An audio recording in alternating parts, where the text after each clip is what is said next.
Белгілі продюсер Жанна Абуованың қоластынан кеткелі Меломен тобы ел назарынан тыс қалды. Ешқандай бейнебаян түсірмеді. Алайда әндерді бірең сараң жарыққа шығарып отырды. Жуырда ғана шығарған әндерінің бірі «Сүйгенім бол» деп аталады.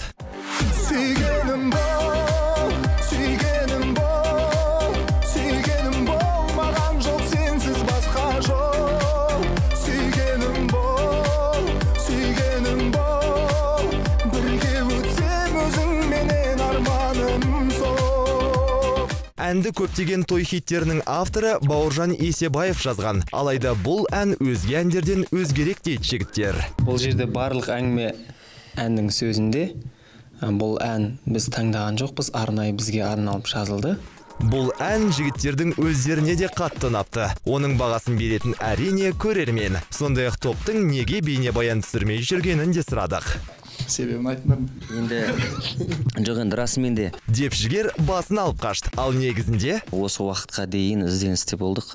Бір жақсы өлең кесіп деп айтамыз ба қалай. Енді Алла қаласа осы әндерімізге, Сүйгенім болға, тағы да басқа әндерге бейнебаян түсіреміз. Алдағы уақытта жарық көретін жалғыз бейнебаян ғана емес, сондай-ақ дайын тағы бір туынды бар көрінеді. Бейнебаян түсіріп қойдық біз негізінде бір әнімізге.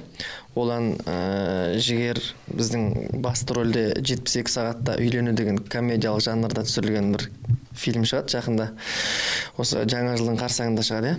Соған орай саундтрек ретінде өзіміздің репертуардан бір әнімізге бейнебаян түсіргенбіз.